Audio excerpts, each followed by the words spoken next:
Tá sé sin cracáilte, níl seansar big an airó leis. Fioch sáil an Tine le maide. Déach sé na spréacha ag éirí san éir I dro an phlánéid dhearrig I líon an spéir os a gionn. Fan go gluise tú an scéal ar fad ar sa riasa. Leanart a hair. Bhain saoir gal as a chuitín. Leis an lá bheile chas sé cloch chrin in irde san imharingt lag, agus a ghlach de flab in a bhoisí. Bhí an trúr acu site I ggheorcail timpeall ar hinna bheog, sáil, riasa agus saoir, in a chlaptholas ar rabhail an ghealach bheog bhvalidóibh. Go háir bhí an plánéid darug na hasta ag brathnú anuas ar an trúr mar a bheith súil mhór spéire an. Lig saoir sro deataigh as a bhéal, chlach sé anall eile, rinne casacht bheog agus thosaigh arís. Tá sé an siimplí, fuair mé scéile, beag an obair sa bhíonach teach an deirg an teachtain seo agus don ruchéad lastais deireanach le fágáil maidin na mórach féin. Gan á ruchéad lastais a bheith ann, ceann féin stúrtha, gan forann, ní gádú ach léamt ar bauirt, agus amachling sa spás mar a bheith pile ar ann. Fágamí sin chloch chúrach seo an ar níag, so le bhaig an cholíonach bás ar timpplaring. Nach mai an tlándal ar an réon ruchéad an díon ar sa sáil, ní airólibh dul hairstí. Fágaí cuasaí slándal a fuamsa agus cha saoir smug mór seile isteach sa Tine.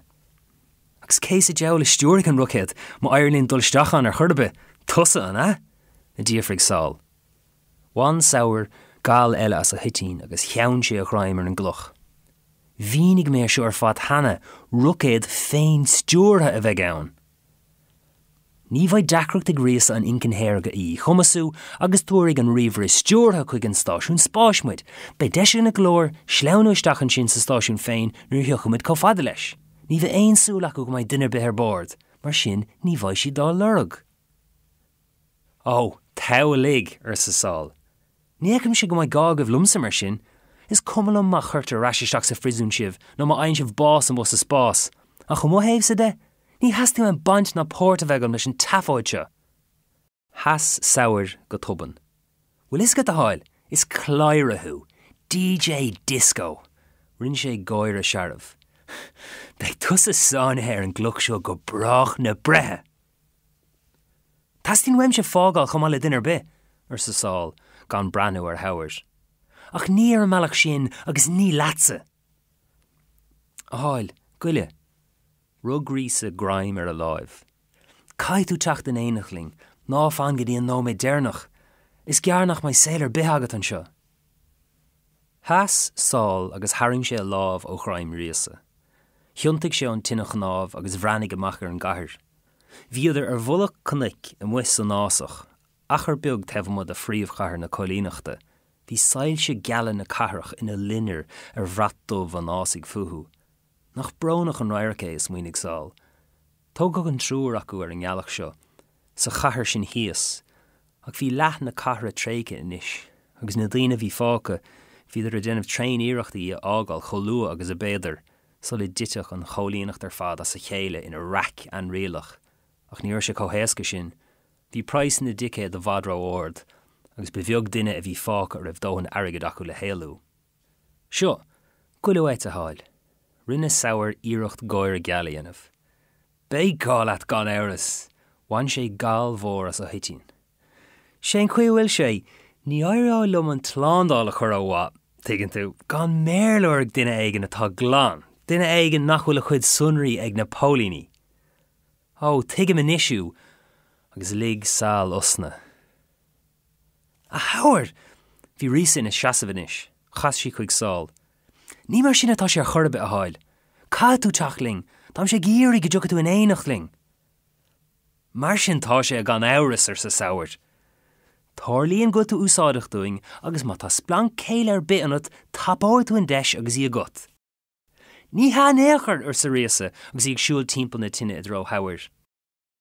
Ná chur do chuid cainte an mú a riasa, chas sáil ar ais chun na Tine. Bhí saoirs agus riasa ar aige chéile inis agus áhar dubh á thuirt ag an mirt ar chéile. Ní raibh riasa ach leach ó háir le saoirs, ach bhí a lámh a fáiscithe ina náirne le na taobhaice. Ná bach leis riasa ar sa sáil arís. Tuigim cuasaí inis, ní raing leis an darrag amadan sin péiscéil é. Ná bach leis. Se, ná bach leis ar sa saoir. Is léir gur clóire a háil, agus is maith bhaid sé tiltte agad buineach dhearag an bháise chacasat ar an ngealach thuúrach seo. Cha sé an chluch amach sa dorchadas, agus hiúil sé leis go sciupa, síos an learag géir I dro na carach. A Howard, in anam day, tarrash, ag lé riasa in dhéag, ach fragran í bhuairsaí.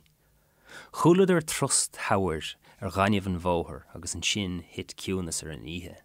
Bhí an tine knagarnach lé go fáil, spréacha á liagan chun na spéirice. Tá sin na chacha agat an isis ar sa riasa agus lig osna. Níor sin stúama. Cad ar ina mise?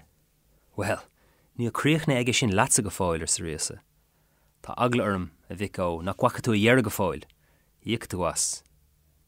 Déach riasa agus sáil ar heabhar a gimocht wethú. Agus nuair dimig sé as roiarc, thosaíad ar féin ar an móthar. Iad a gimocht tríd an meach orachtas a rais go an gahir. Bhí an tine chanámh thart ar 3 kiloméadar an gahir, agus hiúlad ar an chud is mód an slí a rais gan focail atartha. Bhí an ihe meribh fós agus bhí turmáin na carach le clistal a bhádar hiúil. Duine dáin séireach é saoir, a smuoinnig sáil, agus chuir sé agla ar gur riasa ag chuineála choulúdar go fáil. Déag sé síos a riasa le na héamh fad a bhíidir ag siúil. Bhí si gléasta is sean chula spáis chumh a bhí teann ar a cullen, rud a chur cuma cheang hlachtmhar orthe. Ach ní raibh sáil melta aice. Bhí si beag agus lóchalach a gcónaí, an sin chuoinnig sé ar a chuid ibre. Bhí riasa ag rec drugís na clubanna ihe agus bé saoir a bhí as sa láthair, é mar híiste aice ar bhealach. Bhí sála go mar DJs na clubanna céanna, agus be vinnic a deiceh sé an Farraige Duibhe leis an saoil sin. Bhí riasa sáite ag geartlóir gachrodda, ba chuma leis cad a dhéanamh sí chun na chuid a héhrú, ach na daine a raibh lámhach sa saoil sin bhí siad contúirteach é gialda, agus bhí saoir I measc an drama ba bheasa acu. Ach cad a déiteach sé dhéanamh, bhí ceall le drathár le riasa é sáil. Bhí aithne cuair a chéile ó bhíidir an óg, ba ar an tráid chéanna gard an bhíonach a tógach iad, bhí cóníorthu le chéile inis, an bhirt acu in áras an beag go leor na carach. Ó am go ham agus iad fós in éigóirí be leanán iad, ach níor bhar sé sin a bhad a riamh. Bhí sin gargáint agus bhí sin airce a chéile. Iad le chéile láháin agus scartha in chéad le eile, bhí ar ann agus as, a ríis, agus faoi dhear a hir, rinne ar sucrú de chinál. Inis agus le fada ba glú cóirde iad, agus bin an méid. Fuair sála amach go luúa nach féach sé rud a betherála riasa. Well, déadach sé a rá rud a rá le cearcolóir, ach ní éisteach sí leis. Ach níor chóir dós in a bheith seanamóracht péiscéil é, bhí sé sin gafas a dain céanna nach mór, na clubanna céanna, an saoil céanna. Ach DJ maith bhí ann, bhí ag sin, agus bééis sin an taan dóchas a bhí aige. Bhí na clubanna gnóthach go fáilbeag, cé gur raibh an chuid eile den chathair bánathe. Daoine óga bhí fácad an chuid bhó, tuis gur bhíad an dram bhhaite. Hastig bheith éilú an grúchás in a raibh siad, agus bhí an núil sa dawsa agus sa sprí is títhe gairí níos tréine de hir, agus bhí sála ban clúamach dó féin I casa na géirní ní dóibh. Tá dúireach duine éigin an taobh má áir, duine éigin an na cluban na móra ar cheann na stáisiún spáis, chur gás, bin an bailach a bar ag bheith aige imimecht an gluch seo. I bhfad níos fearr ná siomh bhí ghlacha ghlacha ar rucéad lastais in éanach leis an ngamall sin saoir. Chaag sé leabhart le riasa. Ní raibh is ag conas, a chaach sé a hiiscint, chaag sé a chreidúint. Dimódí seo an ngealach seo ar bhealach éigin eile, dimódí seo ráil. Ní raibh blan hair ach lámh chur na más féin. Chric siad na rálaí ar imán na cathrach agus staid siad ag an bháil áir de heas idir an chathair agus an fásach.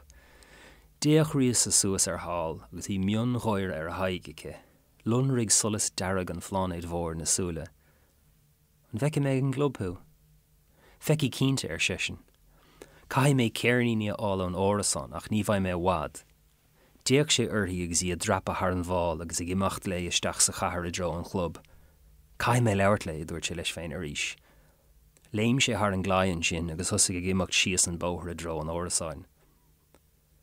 Bhí an bóthar lasta ag sulas na bhógraí níán ar bhí ar crucha ó chrange idir na furrignamh orda.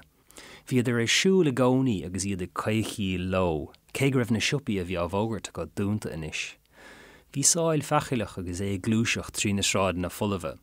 Bhí sé rud beag níos lú ná an gnáchaine ar ráil, agus bhíoh sé cuaramach agus é muothar na sráidna is títhe. Ó thaobh bhéideide, bhí saoir ar nós an tromlaigh, ach bud a chean Sliocht amháin leis an ngealach é, Sliochtadás ord an imthairint lag leis ní céalta bliana nuas, ach ba go garad sul a rugach é a tháinig tuismithirí háil go ráil, as plánéad a bhí a bhadar hiúil, agus mar sin cosúla riasa bhí sé beag an níos lú.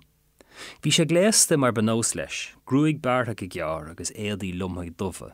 Níor bhéan chuma gur duine sever bhí ann. Ní hílach énig ar rud a be luachhar a iompar aige, rud a be a bíú a chuid, ach fós féin bhí an gadíocht agus an chorlacht a gaiir níos go Tinte lání a lé I gceantracha tréig na carach go háirithe, agus hiúil sá leis go sciupa nó gur thric sé a thráid féin.